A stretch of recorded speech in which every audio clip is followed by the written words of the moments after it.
नमस्कार, देवभूमि IAS academy के YouTube channel में आपका स्वागत है। आज का हमारा विशेष टॉपिक है भारत और विश्व के मानचित्र के अंतर्गत जो मैपिंग का हमारा पोर्शन चल रहा है। इससे पहले हम विश्व मानचित्र के अंतर्गत दक्षिण अमेरिका के मैप को कवर कर चुके हैं और भारत के मानचित्र को उठाने जा रहे हैं। और भारत के मानचित्र के अंतर्गत हमें संपूर्ण भारत के मानचित्र को स्टडी करना है, मतलब मैप स्टडी करना है।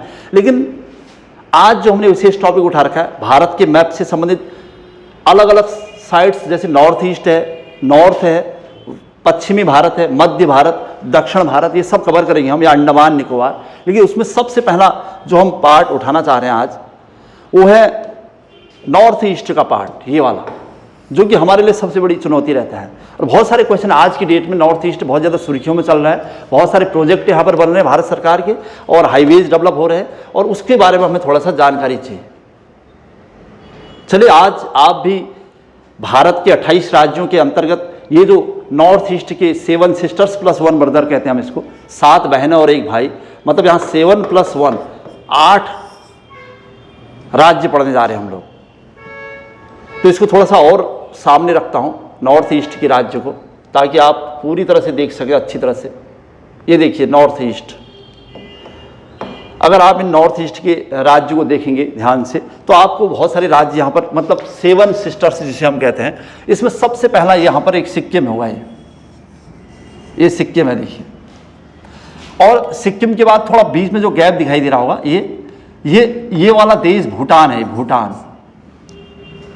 और लेकिन भूटान से सीमा लगी होगी वेस्ट बंगाल की। ये वाला कलर वेस्ट बंगाल का है, ब्लू कलर वाला जो, ये तो भारत का पूरी राज्य हो गया वेस्ट बंगाल, जो यहाँ तक फैला हुआ है, इधर गंगा सागर तक है, ये वेस्ट बंगाल अलग से। लेकिन हम इससे उधर का पोर्शन, यानी नॉर्थ ईस्ट का पोर्शन पढ़ने जा रहे हैं।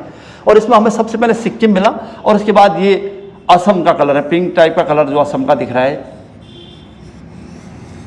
ये असम है।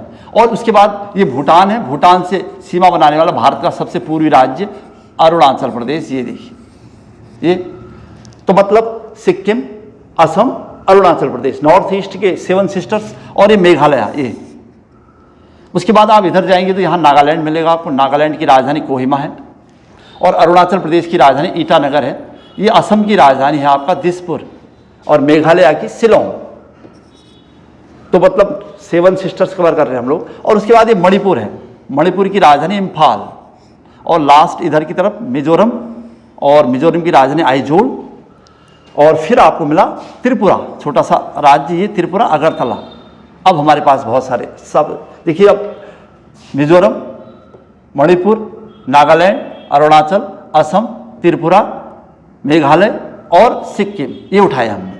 मतलब 1 2 3 4 5 6 7 सिस्टर्स की बात कर रहे थे हम लोग। और 1 ब्रदर यानी सिक्किम, इनके बारे में हमने जानना है।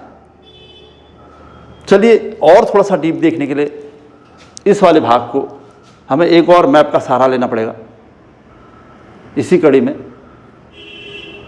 ताकि हमें पूरा नॉर्थ ईस्ट का स्पेशल पोर्शन दिखाई दे। अब थोड़ा सा आप देख पा रहे होंगे, ये नॉर्थ ईस्ट के राज्य दिखाई दे रहे होंगे, और भूटान लिखा हुआ भी मिल जाएगा अब आपको। ये देखिए भूटान, पड़ोसी देश हमारा। भूटान से सिक्किम बनाने वाला ये सिक्किम है। हम पढ़ना जब शुरू करेंगे नॉर्थ ईस्ट के राज्य को, यहीं से हमारी शुरुआत होने वाली है। और इधर ये बांग्लादेश लिखा होगा, भारत का पड़ोसी देश। 16 दिसंबर 1971 को बांग्लादेश का गठन हुआ अलग राज्य के रूप में। शेख मुजीबुर रहमान, जो बांग्लादेश के पिता माने जाते हैं, उनके योगदान के परिणाम स्वरूप अब हम इन राज्यों पर काम कर रहे हैं 1 बाय 1। क्या यहाँ क्वेश्चन बनता है या बन सकता है? जब आप इधर की तरफ देखेंगे ना, इधर सिक्किम है, ये सिक्किम है। ये जो सिक्किम राज्य है ना, वैसे देखा जाए तो इसके पश्चिम की तरफ नेपाल है, ये नेपाल है देखिए, और इधर पूरब की तरफ भूटान है,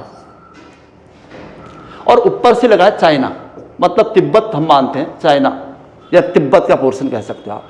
तो सिक्किम भारत का वो राज्य है नॉर्थ ईस्ट का, जो भारत के 3 पड़ोसी देशों से सीमा बनाता है, नेपाल से, भूटान से, और चीन से या तिब्बत से। अच्छा, पहला प्रश्न तो क्लियर हुआ। अच्छा, दूसरा प्रश्न क्या हो सकता है? इसी सिक्किम में ना हिमालय की सबसे ऊंची चोटी है। हिमालय की सबसे ऊंची चोटी आप जानते हैं भारत में है जो, वो है ये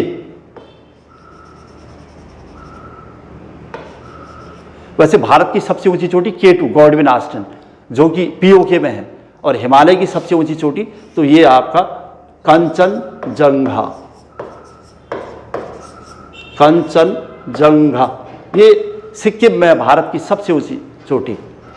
कितनी ऊंची अगर आपसे पूछे कोई तो आप 8 और 8 लिखेंगे और बीच में 59 लिख देंगे ऐसे मीटर, ताकि आपको याद हो सके।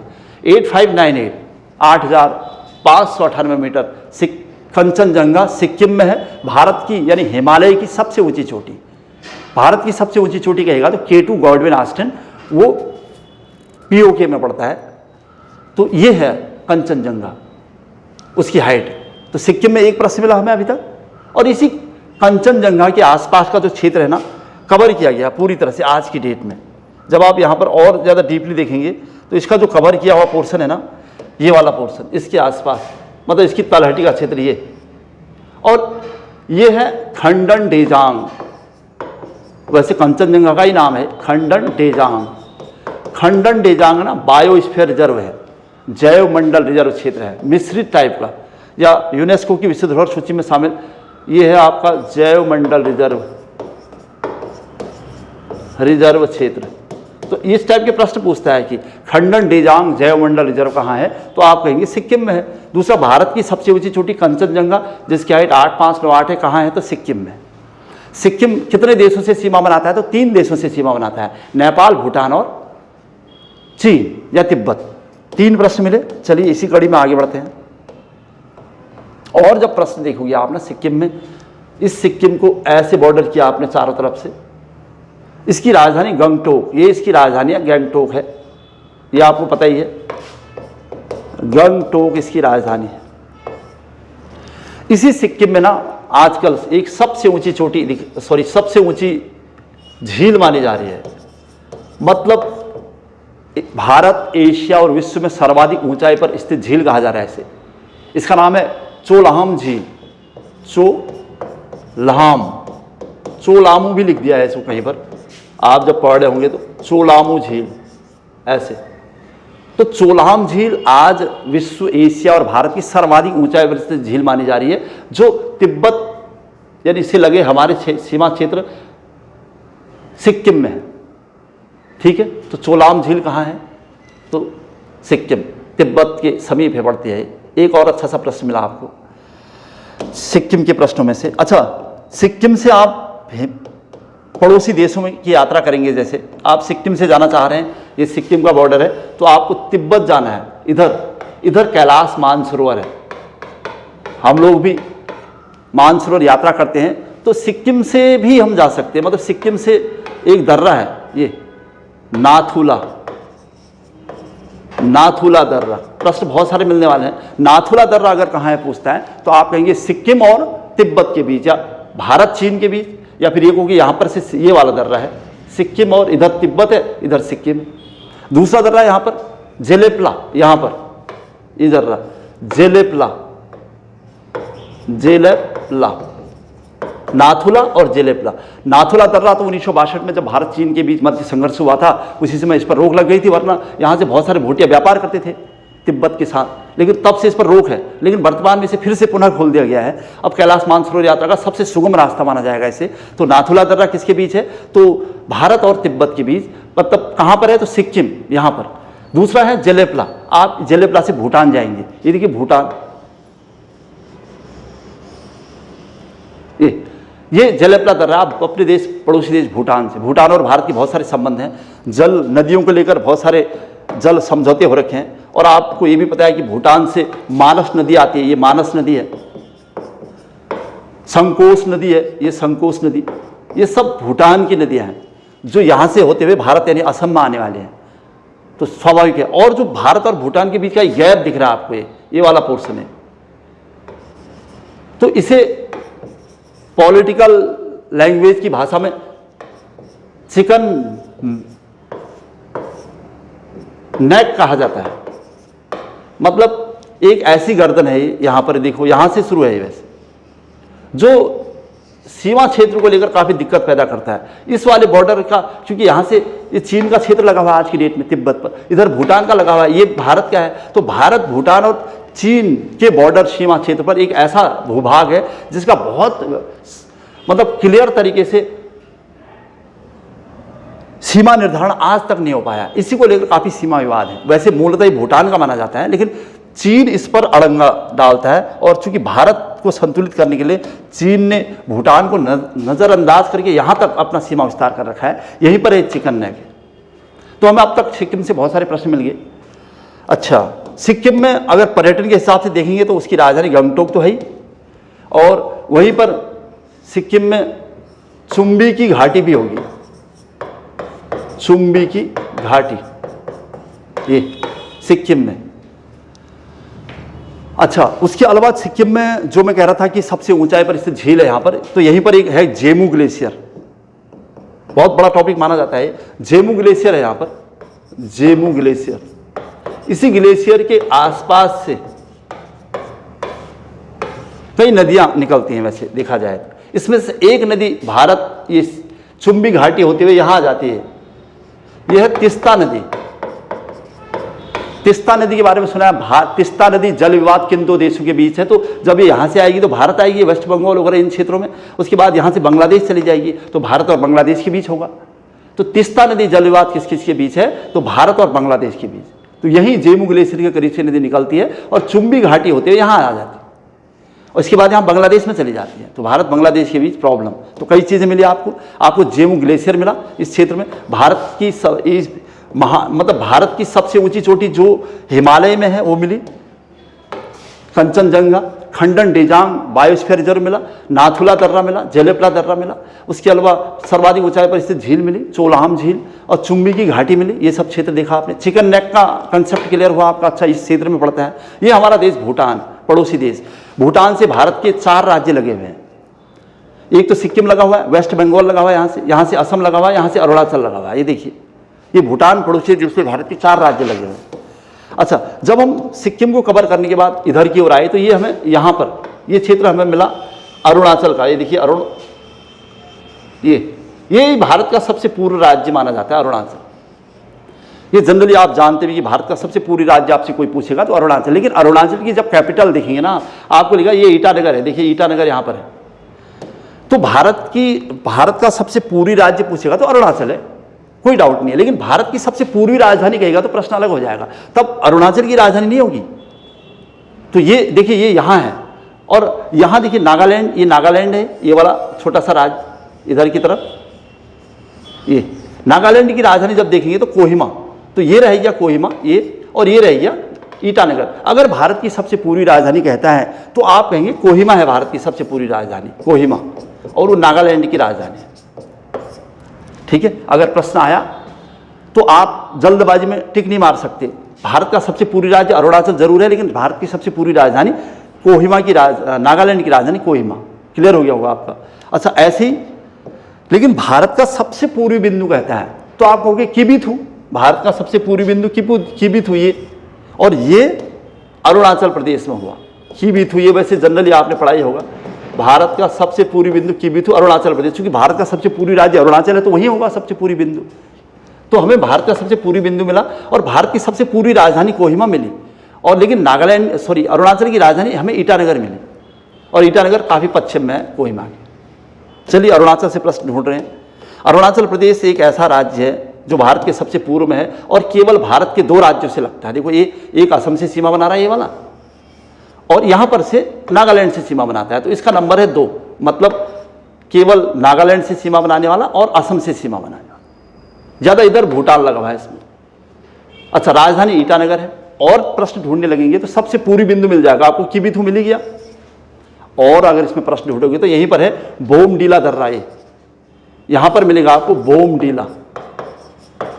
चूंकि ये तिब्बत के काफ़ी नज़दीक है अरुणाचल प्रदेश, और जब तिब्बत अस्तित्व में था पूरी तरह से तो तिब्बत और अरुणाचल के बीच काफ़ी अच्छे रिलेशन थे। लेकिन जब से तिब्बत पर चीन का कब्जा हुआ तो फिर अब चीन का बोलबाला है इन बॉर्डरों पर। तो ये बोमडीला दर्रा है। यहाँ से आप ना, इस बोमडीला दर्रा से आप तवांग मठ जा सकते हो। यहीं पर आपको मैपिंग करेंगे जब, तो यहाँ पर आपको तवांग मठ दिखाई देगा।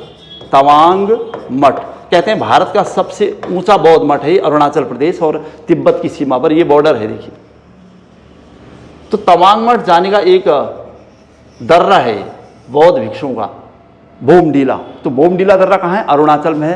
तो कहाँ के बीच रास्ता है? एक हिसाब से तवांग मठ। तवांग मठ भारत और तिब्बत के बीच एक सौहार्द का प्रतीक हुआ करता था, लेकिन ये है अरुणाचल में, भारत का सबसे बड़ा बौद्ध मठ। चलिए, और भारत और चीन के बीच जो सीमा रेखा हम मैकमोहन रेखा कहते हैं, जब आप मैकमोहन रेखा देखेंगे तो ये मैकमोहन रेखा का निर्धारण इस क्षेत्र में हुआ है। ये मैकमोहन रेखा मानी जाती है, मैकमोहन। लेकिन मैकमोहन रेखा केवल यहाँ पर है कहना बहुत मुश्किल होगा। आज की डेट में भारत और चीन के बीच जो बॉर्डर है ना, उसे हम LAC कहते हैं, लाइन ऑफ एक्चुअल कंट्रोल। तो उसकी शुरुआत एक हिसाब से इसी अरुणाचल से हो रखी है। ये मैकमोहन रेखा का निर्धारण ना 1914 में सर मैकमोहन की अध्यक्षता में हुआ था। उस समय भारत गुलाम था, मतलब भारत पर ब्रिटिश राज था, और चीन अपना अलग अस्तित्व रखता था, तिब्बत अपना अलग अस्तित्व रखता था। मतलब तिब्बत, और इसका मतलब जो ये मैकमोहन रेखा थी, एक हिसाब से देखा जाए बॉर्डर रेखा जिसे हम मानते हैं, तो ब्रिटिश राज के समय स्थापित हुई थी 1914 में, और उस समय तिब्बत अपना पृथक अस्तित्व रखता था। इसलिए चीन इसका उल्लंघन करता है, कहता है कि उस समय तिब्बत अपना पृथक अस्तित्व रखता था, तो तिब्बत और भारत यानी ब्रिटिश भारत के बीच थी। लेकिन अब तिब्बत रहा नहीं, मतलब तिब्बत का अस्तित्व कम हो गया है, रहा नहीं, चीन ने उस पर कब्जा कर लिया है। तो इस वजह से वो मैकमोहन रेखा का उल्लंघन करता है, और उसने LAC के नाम से, लाइन ऑफ एक्चुअल कंट्रोल के नाम से, जो कि सिक्किम में, उत्तराखंड में, हिमाचल की सीमा पर या फिर उधर लद्दाख की सीमा पर LAC का पूरा विस्तार है, तो इसे LAC का ही विस्तार मानता है मैकमोहन रेखा। तो लेकिन मैकमोहन रेखा यहाँ है, आपको क्लियर हो रहा होगा। चलिए, अरुणाचल प्रदेश में हम लोग अभी, अरुणाचल प्रदेश पूरा पहाड़ी राज्य है इधर की तरफ। जब आप यहाँ जाएंगे तो इधर की तरफ तिब्बत में यहाँ पर बहुत सारी चोटियाँ होंगी। यहाँ पर जब इससे इधर की तरफ आएगी तो यहीं से ब्रह्मपुत्र नदी का एंट्री होगी भारत में, क्योंकि ब्रह्मपुत्र नदी यहीं से मानसरोवर झील से निकलती है। मैंने कहा था मानसरोवर झील से ब्रह्मपुत्र, यहाँ चूँकि यहाँ तो ब्रह्मपुत्र, ये तिब्बत में तो ब्रह्मपुत्र को सांगपो कहते हैं, ये आपने सुना होगा।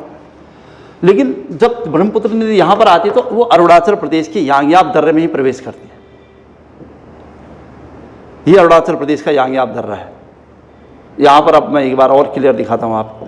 ये अरुणाचल प्रदेश का यांग्याप दर्रा है, यांग्याप दर्रा।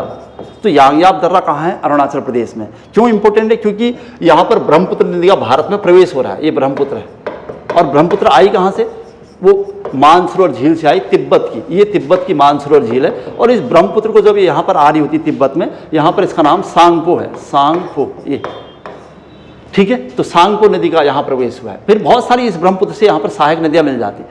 ब्रह्मपुत्र नदी ऐसे आगमन होगा, फिर ये देखिए ब्रह्मपुत्र नदी, और फिर ये असम दिसपुर होते हुए ब्रह्मपुत्र नदी यहाँ धुबरी में चली जाएगी। ये धुबरी है, धुबरी असम का वह अंतिम या फिर भारत का वह अंतिम बिंदु है जहाँ पर ब्रह्मपुत्र नदी बांग्लादेश में प्रवेश कर जाती है। धुबरी अंतिम बिंदु हो गया, समझो। अब यांग्याप पहला बिंदु हो गया।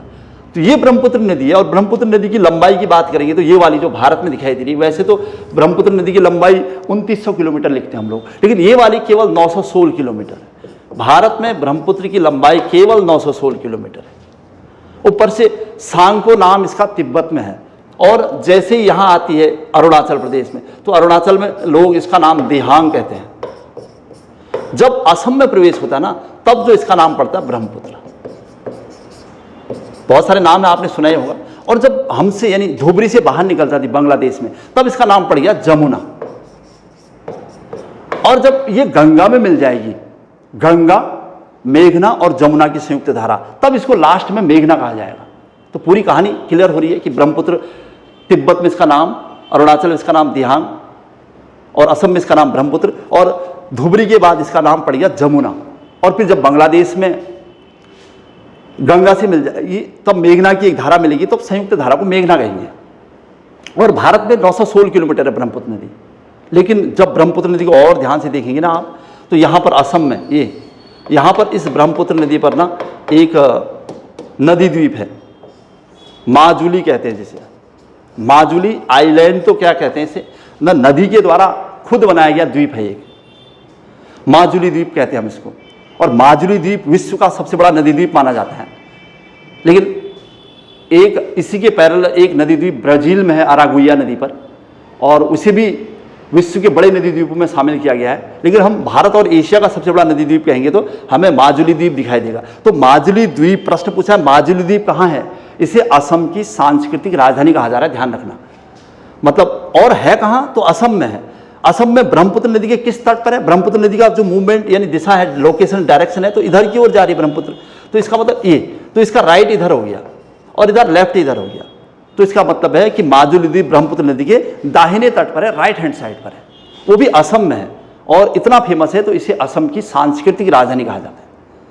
चलिए ब्रह्मपुत्र नदी के बारे में बता रहा था, कहाँ प्रवेश होता है, क्या माजुली द्वीप है और कितनी इसकी लंबाई है और कहाँ पर भारत में प्रवेश हो रहा है, ये सब। लेकिन हम बात कर रहे थे अरुणाचल प्रदेश की। यहाँ पर बहुत सारे प्रश्न हैं यहाँ पर, मतलब आप चाहें तो पूरा घंटों इस पर बिता सकते हैं, लेकिन फिर भी हमें जो बेसिक नॉलेज इसके बारे में चाहिए था।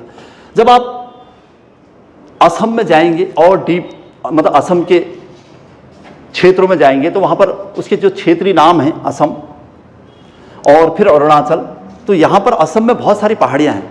जब आप देखेंगे ना, सॉरी अरुणाचल में, तो यहाँ पर आपको पहाड़ियाँ मिलेंगी, ये सब पहाड़ी क्षेत्र है। यहाँ पर आपको डाफला पहाड़ी मिलेगी, ये डाफला पहाड़ी, मिसमी पहाड़ी मिलेगी आपको, मिसमी। मतलब ये कहते हैं कि जो शिवालिक हिमालय है उसी का टूटा हुआ बिखरा हुआ भाग है कि डाफला, मिसमी और मिकिर, लेकिन ये इसी का पार्ट कुछ असम में है। वैसे मिकिर मूलतः यहाँ है, मिकिर वो असम में पड़ता है और मिरी पड़ेगा ऊपर, बल्कि मिरी।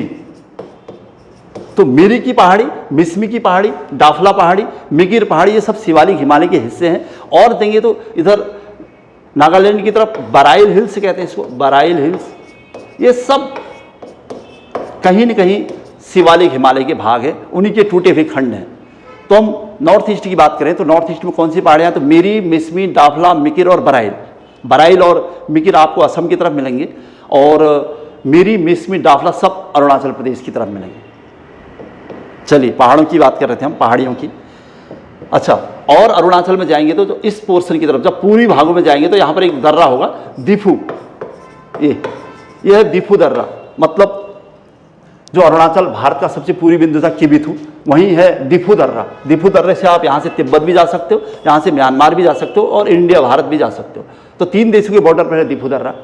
और अगर दक्षिण की ओर आएंगे तो आपको और दर्रे मिलेंगे यहाँ पर, अरुणाचल बॉर्डर पर मिलेंगे अब अरुणाचल नागालैंड की। यहाँ पर आपको लिखा पानी दर्रा मिलेगा, लिखा पानी बॉर्डर पर है, मतलब अरुणाचल और नागालैंड की। और जाएंगे तो इधर पांगसाड़ दर्रा, पांगसाड़ दर्रा म्यांमार जाने का महत्वपूर्ण रास्ता है। और नीचे मणिपुर में तो देखेंगे आपको यहाँ पर एक तुजू दर्रा मिलेगा, तुजू, लेकिन ये मध्य हिमालय में पड़ता है तुजू दर्रा। तो ये मतलब कम हाइट पर है लेकिन है म्यांमार का रास्ता। तो आपको बहुत सारे दर्रे मिले। देखो ये यांगयाप था, यांगयाप, और ये था आपका दिफू, और ये था लिखा पानी, ये था पांगसाड़, ये था तुजू, ये दर्रों की सीमा। और एक मैंने यहाँ पर बोमडीला बताया था आपको, बोमडीला, ये नॉर्थ ईस्ट के जो प्रमुख दर्रे हैं ये है। तो ये सब दर्रों की लिस्ट बता रहा था, दर्रों की लिस्ट और पहाड़ियों की लिस्ट। अच्छा चलिए और देख लेते हैं। आज की डेट में जब आप देखेंगे ना, जैसे ही ब्रह्मपुत्र नदी का प्रवेश हुआ ऐसे यांगयाप दर्रे से, इधर से असम आनी है तो यहाँ से दिहांग नदी भी मिलती है, ये लोहित नदी भी मिलती है, और तो और लोहित, ये सब अरुणाचल की नदियाँ हैं। और उसके बाद फिर यहाँ से नॉर्थ, उसके राइट हैंड साइड से बहुत सारी नदियों का मिलन होता गया और ये धुबरी से अंततः बाहर चली गई। तो यहाँ से भूटान से मानस नदी, संकोश नदी, इधर से तिस्ता नदी, कहीं न कहीं सब इस ब्रह्मपुत्र की सहायक हैं। जबकि एक नदी यहाँ से आएगी, कामरूप, जिया भरेली, बहुत सारी यहाँ पर नदियाँ हैं। और दिहांग, लोहित, इधर देबांग नदी होगी, इसके अलावा पुथीमारी नदी। तो ये सब नदियाँ कहीं न कहीं ये मतलब इसके लेफ्ट और राइट यानी बाएं और दाएं से 2 नदियों का क्रम है, बहुत सारी नदियाँ हैं। लेकिन जिस नदी की बात हम करने जा रहे हैं, एक तो खुद ब्रह्मपुत्र, जैसे ब्रह्मपुत्र यहाँ पर आई, देखिए ये ब्रह्मपुत्र नदी है। यहाँ पर ना ब्रह्मपुत्र नदी पर वर्तमान में जो विकास कार्य चल रहे वो ज़्यादा सुर्खियों में है। इस ब्रह्मपुत्र नदी पर ना बोगीबील बना हुआ है। बोगीबील भारत का सबसे बड़ा नदी और रेल पुल एक साथ है, यहाँ पर बना है पुल। ये देखिए, ये ब्रह्मपुत्र नदी है जो हमने दिखाई है, इधर की ओर आ रही थी, और इस पर ये बोगीबील एक पुल बना हुआ है। ये ना इसका नाम है बोगीबील, ये। और ये भारत का रेल एक साथ प्लस सड़क पुल है। और ये भी लिखा रहता है या लिखा है कि भारत का सबसे बड़ा रेल और सड़क पुल एक साथ, बोगीबील। और 4.98 किलोमीटर के आसपास इसकी लंबाई है और 4.98 किलोमीटर। अगर आपसे पूछे बोगीबील क्या है तो आप कहेंगे भारत का सबसे बड़ा रेल और सड़क पुल है। कहाँ है? तो ब्रह्मपुत्र नदी पर, इधर असम और अरुणाचल के बॉर्डर पर। असम में अरुणाचल का जो क्षेत्र है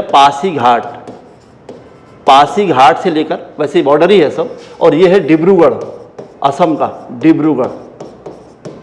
तो डिब्रूगढ़ और पासीघाट के बीच लगभग 4.98 किलोमीटर का एक पुल बनाया गया, सड़क और रेल पुल दोनों, उसे कहा जा रहा है बोगीबील। अच्छा, वर्तमान में बनकर तैयार है, इसलिए इंपॉर्टेंट है। तो किस नदी पर है? तो आप कहेंगे ब्रह्मपुत्र। सेम ऐसे ही इसी की तर्ज पर दूसरा जो नाम आ रहा है, जब आप यहां से लोहित नदी मिलेगी यहां पर, तो एक और पुल इस लोहित नदी पर बना है। ये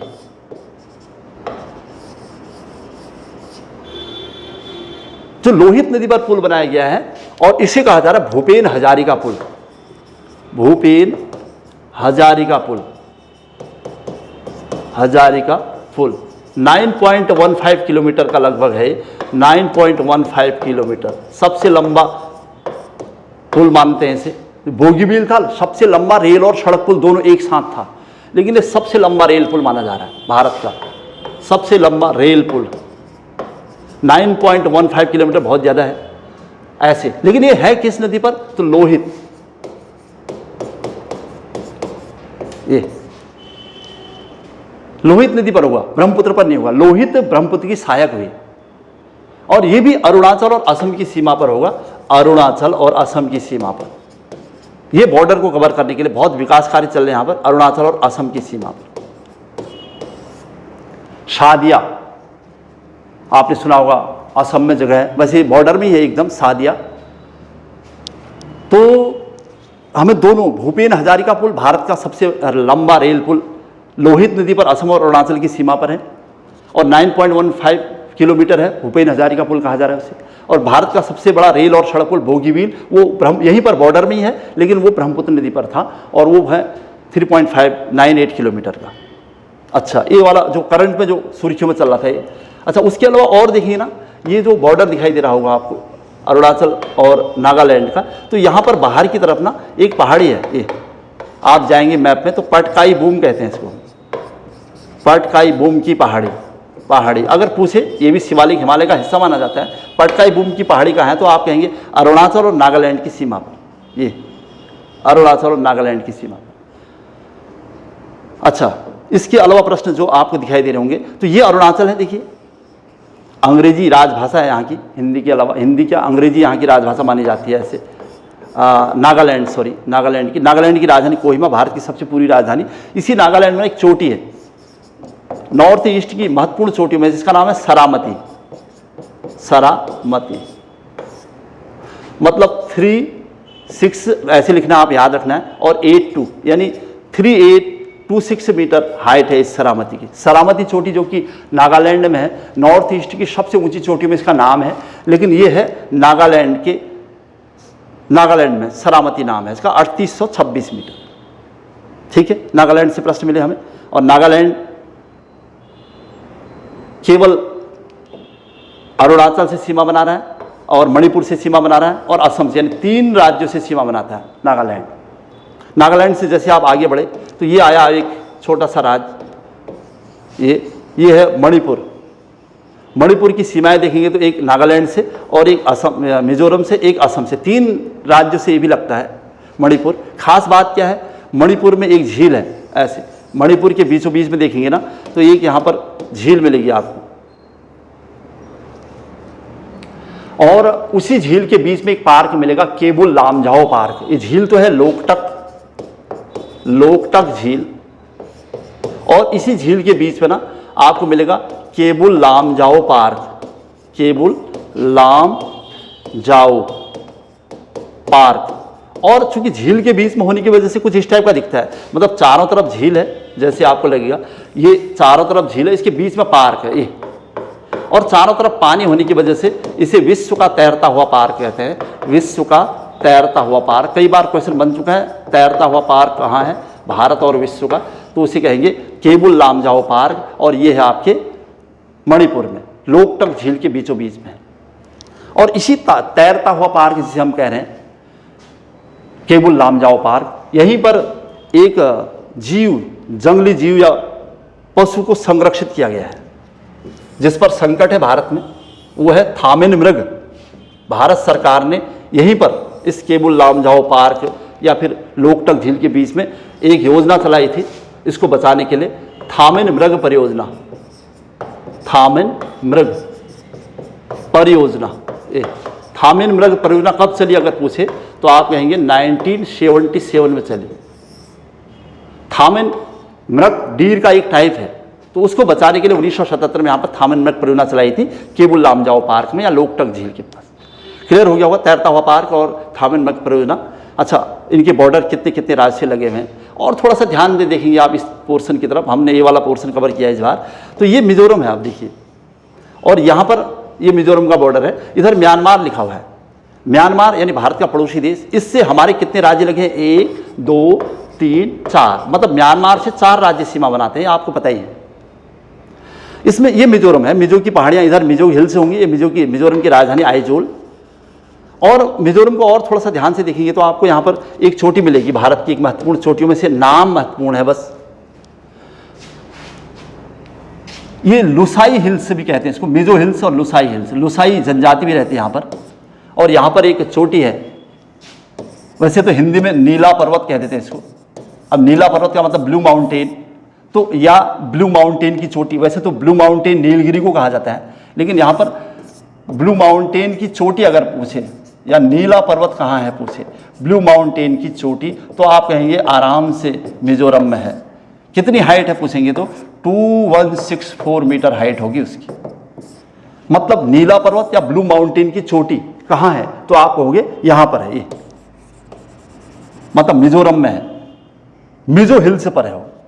यहीं पर लुसाई हिल्स भी है। मिजो लुसाई जनजातियाँ रहती हैं यहाँ पर मिजोरम में। अच्छा, ब्लू माउंटेन की चोटी, तो कई चोटियाँ, सरामती की चोटी और भारत की सबसे ऊंची चोटी कंचनजंगा, ये दिखा रहा था मैं आपको। इसके अलावा यहाँ पर आप जब जाओगे तो ये त्रिपुरा है। अगरतला इसकी राजधानी आपको पता है। और ये त्रिपुरा एक ऐसा राज्य है भारत का जो 3 ओर से बांग्लादेश से घिरा है। और त्रिपुरा और बांग्लादेश के बीच का जो बॉर्डर माना जाता था उसे कहते थे zero line, ZERO, zero line, LINA। तो त्रिपुरा और भारत के बीच का बॉर्डर ना जो जीरो लाइन कहा जाता है। लेकिन अब 2014 के बाद 14-15 में भारत और बांग्लादेश के बीच LBA हो गया है, लैंड बॉर्डर एग्रीमेंट हो गया है। लैंड बॉर्डर एग्रीमेंट किस, LBA क्या है तो भारत बनाम बांग्लादेश के मध्य, भारत और बांग्लादेश के मध्य सीमा क्षेत्रों को लेकर एक समझौता है। तो इसके तहत भारत के जितने ऐसे निर्जन द्वीप थे नो मैंस लैंड के अंतर्गत आते थे, जो वो बांग्लादेश को और बांग्लादेश के भारत को मिल चुके हैं, एक समझौता हो चुका है। लेकिन क्वेश्चन क्या बना हुआ है तो जीरो लाइन किसके बीच है तो त्रिपुरा और बांग्लादेश के बीच, मतलब त्रिपुरा भारत का हो गया इसलिए। अच्छा, त्रिपुरा एक ऐसा राज्य है भारत का जो 3 ओर से एक ही देश से घिरा हुआ है। देखो 3 ओर से बांग्लादेश से घिरा हुआ है, यहां से, इधर से और इधर से। एकमात्र केस ऐसा। जबकि अरुणाचल की बात कर रहे थे हम या अन्य राज्य की बात करोगे तो आपको लगेगा कि एक राज्य कई देशों से लगा हुआ है। जैसे हमने कहा ना, अरुणाचल एक ऐसा राज्य था, इधर से म्यांमार से लगा हुआ था, म्यांमार से इधर से तिब्बत से लगा हुआ था, इधर से भूटान से लगा हुआ था। तो ये 3 देशों से लगा हुआ है। सेम सिक्किम भी लगा हुआ था 3 देशों से, भूटान से, नेपाल से और तिब्बत से, नेपाल से और तिब्बत से, ये 3। ऐसा ही बांग्लादेश का केस है। बांग्लादेश भी, सॉरी, ये पश्चिम बंगाल का केस है। पश्चिम बंगाल भी भारत का ऐसा राज्य है, हालांकि यहाँ पर नॉर्थ ईस्ट के राज्य में नहीं है उसका नाम, यहाँ पर दिखाई दे रहा होगा। ये वेस्ट बंगाल है, देखिए, ये भी 3 देशों से लगता है। एक तो इधर से बांग्लादेश से, ये बांग्लादेश से लगा हुआ है। ऐसे इधर से भूटान से लगा हुआ है, इधर भूटान है, और इधर से नेपाल से लगा हुआ है। तो भारत के 3 राज्य, सिक्किम, अरुणाचल और पश्चिम बंगाल, ऐसे हैं जो 3 देशों से लगे हुए हैं। लेकिन त्रिपुरा तीनों ओर से एक ही देश से लगा हुआ है। ये बात, यानी क्वेश्चन की प्रवृत्ति अलग अलग थी। ये तीनों ओर से बांग्लादेश से लगा हुआ, 3 ओर से 3 अलग अलग देशों से लगे हुए। चलिए हम यहां पर हैं अभी फिलहाल त्रिपुरा के पास। अच्छा, इधर की तरफ आप गए तो यहां पर एक जगह सिलचर, असम की है सिलचर। जब पूरब पश्चिम उत्तर दक्षिण गलियारा खींचा जाता है तो कहते हैं कि पूरब पश्चिम गलियारा का सबसे पूर्वी बिंदु है सिलचर। पूरब पश्चिम और उत्तर दक्षिण गलियारा एक भारत में परिवहन के क्षेत्र में बनाई गई रोड है जो भारत के सबसे पूर्वी और पश्चिमी, उत्तरी और दक्षिणी बिंदु को मिलाती है। तो उसका सबसे पूर्वी बिंदु सिलचर असम में है। तो अगर प्रश्न पूछे तो पूरब पश्चिम गलियारे का सबसे पूर्वी बिंदु किस राज्य में है, तो आप कहोगे असम में। कहाँ है, तो सिलचर में, है ना। और ये पूरब पश्चिम उत्तर दक्षिण गलियारा पूर्व में सिलचर से लेकर पश्चिम में पोरबंदर तक और उत्तर में श्रीनगर से लेकर दक्षिण कन्याकुमारी तक है, जो आपस में एक दूसरे को झांसी में काटता है। और इसका सबसे पूर्वी बिंदु हमारे यहाँ सिलचर में था। चलो आगे बढ़ते हैं। यहीं पर मणिपुर की नदियों से, मणिपुर की ओर से एक बराक नदी आ रही है यहाँ पर, बराक, जिस पर NW6 है, नेशनल वाटरवे नंबर 6 है यहाँ पर असम के पास। असम में यहाँ पर है NW6, राष्ट्रीय जलमार्ग संख्या 6 बराक नदी पर। ये बराक नदी यहाँ से मेघालय की तट पर होते हुए आगे यहाँ मिल जाएगी मेघना में। तो बराक नदी मेघना की सहायक है और मेघना आगे गंगा में मिलने वाली है। चलिए, मेघना के नाम से हम पहुँचे तो मेघालय पहुँचे। ये मेघालय था, छोटा सा राज्य, लगभग इधर से बांग्लादेश से लगा हुआ, इधर से भी, और ये इसकी राजधानी शिलोंग है। इसी मेघालय की पहाड़ियों में सबसे ज़्यादा वर्षा होती है। यहाँ तुरा पहाड़ी है, गारो, खासी और जयंतिया, यही इनका क्रम है, तुरा, गारो, खासी और जयंतिया। और चूंकि ये बांग्लादेश है, देखो यहाँ नीचे बंगाल की खाड़ी है, यहाँ से हमेशा वाष्पीकरण होता रहता है। तो इस बांग्लादेश के क्षेत्र में हमेशा बादल बनते रहते हैं, संघनन की प्रक्रिया होती है, तो हमेशा वर्षा होती रहती है। इसलिए इसी मेघालय में सर्वाधिक वर्षा वाले स्थान विश्व के हैं। तो आपने सुना ही है, विश्व का सर्वाधिक वर्षा वाला स्थान मासिनराम, और इससे पहले आपने सुना होगा, आज तो विश्व में सर्वाधिक वर्षा वाला स्थान है, इससे पहले आपने सुना होगा यहीं पर है चेरापूंजी।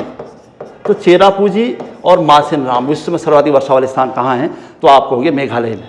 मेघालय में क्या खास है, और मेघालय को पूर्व का स्कॉटलैंड कहा जाता है। ये जो मेघालय है ना, पहाड़ी राज्य है और पर्यटन के लिए बहुत फेमस है, इसे पूर्व का स्कॉटलैंड कहा जाता है। स्कॉटलैंड, मेघालय।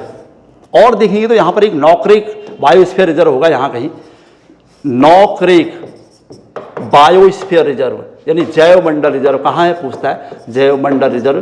तो आप कहेंगे भारत में 18 जैव स्फीयर रिजर्व है, उसमें सबसे पहले नीलगिरी है और 18वां पन्ना जो कि मध्य प्रदेश में। लेकिन नॉकरेक कहाँ है, तो अब मेघालय में। तो मेघालय कई चीज़ें मिली हमें, 3-4 पहाड़ियाँ, सर्वाधिक वर्षा वाले स्थान, और नॉकरेक बायोस्फीयर रिजर्व और उसकी राजधानी, और मेघालय को भारत का स्कॉटलैंड या पूर्व का स्कॉटलैंड कहा जाता है।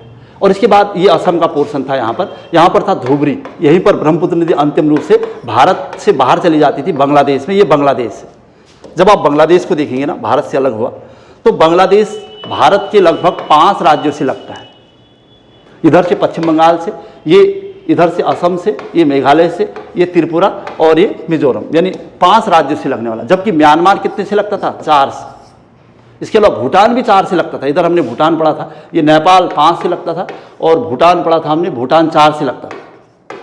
तो ये हमारे पड़ोसी देश जो हमसे, कुल मिला के भारत के 7 स्थलीय पड़ोसी देश भारत के 16 राज्यों से सीमा बनाते हैं। उसमें भी नॉर्थ ईस्ट का अपने आप में बहुत बड़ा योगदान। अच्छा, ये था बीच वाला जो पोर्शन हमने छोड़ा है अभी तक। इसको देखेंगे तो ये नॉर्थ ईस्ट का प्रहरी कहते हैं हम इसको। उसे असम, मतलब नॉर्थ ईस्ट के सबसे ज़्यादा राज्यों से लगने वाला ये असम है। देखिए, मतलब नॉर्थ ईस्ट का सबसे बड़ा राज्य है, और नॉर्थ ईस्ट के लगभग सभी राज्यों से लग रहा होगा। देखना, ये अरुणाचल से लगा, और ये नागालैंड से, मणिपुर से, मिजोरम से, त्रिपुरा से और मेघालय से। तो कितने हुए, 1 2 3 4 5 6 नॉर्थ, ये 7वां खुद हो गया। नॉर्थ ईस्ट के 6 के 6 राज्यों से लग रहा था। इसके अलावा इधर पश्चिम बंगाल से भी लगता है, मतलब 7 राज्यों से लगता है। तो कुल मिला के टोटल 7 राज्यों से लगता है, लेकिन नॉर्थ ईस्ट के 6 राज्यों से लगता है, और इसके अलावा भूटान से भी लगता है। इसीलिए इसे पूर्वोत्तर का प्रहरी कहा जाता है, मतलब देखभाल करने वाला। वैसे इतिहास की बात करें तो असम को लोग ना, असम का प्राचीन नाम पूछेगा तो कामरूप था। कामरूप असम का प्राचीनतम नाम, लेकिन आज भारत के 7 राज्यों से अकेले सीमा बनाता है असम। पूर्वोत्तर का प्रहरी या गेटवे कहा जाता है इसे। और जबकि ये नागालैंड, जो अरुणाचल इससे अलग था, तो अरुणाचल का नाम था नेफा, NEFA, नेफा, नॉर्थ ईस्ट फ्रंटियर एजेंसी। 1962 में जब चीन ने भारत पर आक्रमण कर दिया, तो इसका नाम अरुणाचल कर दिया गया, और भारत का 24वां राज्य बना दिया गया अरुणाचल को, और 25वां राज्य गोवा बना दिया गया। तो अरुणाचल भारत का 24वां राज्य था, उसका पुराना नाम था नेफा। और कब अरुणाचल किया गया, तो 1962 के भारत चीन युद्ध के बाद। अच्छा, वैसे ही असम को पूर्वोत्तर का पहरी कहते हैं, कहा था हमने। असम में जब आप जाएंगे ना, तो असम में खास चीज़ों में एक तो है सुरमा घाटी, असम की काफ़ी फेमस रही है। सुरमा घाटी आंदोलन चला था, मॉडर्न हिस्ट्री में आप पढ़ते होंगे इससे। अच्छा, दूसरा असम में पूरब की तरफ है डिगबोई। डिगबोई तेल के लिए काफ़ी फेमस है, भारत की प्राचीनतम तेल कारखाना माना जाता है इसे। और डिब्रूगढ़ वो बिंदु है जहां पर विवेकानंद यानी विवेक एक्सप्रेस, जो भारत की सबसे लंबी दूरी तय करने वाली रेलगाड़ी है, उसका सबसे पूर्वी बिंदु है इस डिब्रूगढ़ के पास। यहीं पर तिनसुकिया है, यहाँ का सर्वाधिक वर्षा वाला स्थान तिनसुकिया। और उसके अलावा यहाँ पर गुवाहाटी होगा, असम गुवाहाटी नॉर्थ ईस्ट का सबसे बड़ा राज्य। इसी के पास है मालेगांव गुवाहाटी के पास जो मालेगांव है ना, इस पूरे नॉर्थ ईस्ट का सबसे बड़ा रेलवे सेंटर माना जाता है, या उत्तर पूर्व सीमांत रेलवे का मुख्यालय है मालेगांव में। और उसके अलावा ये दिसपुर और ये शिलोंग, गुवाहाटी, ये कहीं न कहीं सब ब्रह्मपुत्र नदी के तटीय शहर भी हैं। इसके अलावा ब्रह्मपुत्र में तेजपुर भी है, यहाँ पर ब्रह्मपुत्र नदी के तट पर तेजपुर, ये भी इसके तटीय शहरों में है। तो ये था नॉर्थ ईस्ट का कुछ मोटा मोटा आइडिया हमारे पास, मतलब कहाँ से क्या कौन से दर्रे जा रहे थे, कौन सा क्षेत्र जा रहा था। तो नॉर्थ ईस्ट को हमने एक मैप के अकॉर्डिंग सेट किया था कि उसका विस्तार कहाँ से कहाँ तक है, और तब जाके हमने भारत के मैप में इसको समझा था कि भारत के मानचित्र में हम कैसे नॉर्थ ईस्ट को, अब हमें नॉर्थ ईस्ट के राज्यों की बात कर रहे हैं अगर, तो हमारे पास पूरा क्लियर है नॉर्थ ईस्ट के राज्यों में। आप देखेंगे नॉर्थ ईस्ट का जो सबसे पूर्वी राज्य है ये अरुणाचल है, और लगभग 2 राज्यों से सीमा बनाता है बस, एक असम और एक नागालैंड। ऐसे नागालैंड एक अरुणाचल से, एक असम से, और एक, ये 3 राज्यों से सीमा बनाता है। ये भी 3 से बनाता होगा, ऐसे 1 2 3 ये भी 3 से बनाता होगा, ये केवल 2 से बनाता होगा। ऐसे असम 7 से बनाता था, एक 6 इसके और एक वहाँ। मेघालय केवल एक ही राज्य से घिरा हुआ है, चारों तरफ से बांग्लादेश है, दोनों तरफ से बांग्लादेश है। ऐसे सिक्किम भी केवल एक ही राज्य से लगा हुआ है, लेकिन सिक्किम नॉर्थ ईस्ट के 7 सिस्टर्स से अलग है, जिसकी बात हम बता रहे थे। और ये भूटान था, और ये नेपाल था, और ये बांग्लादेश, और यहाँ म्यांमार, ये पढ़ रहे थे हम।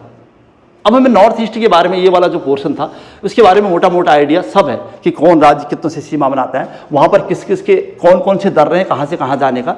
और वहाँ की सबसे ऊंची चोटियाँ जो मैं बता रहा था आपको, मतलब 3 चोटियों का जिक्र किया था मैंने। एक तो सरामती चोटी का जिक्र किया था, सरामती चोटी जो कि यहाँ पर नागालैंड में थी, ये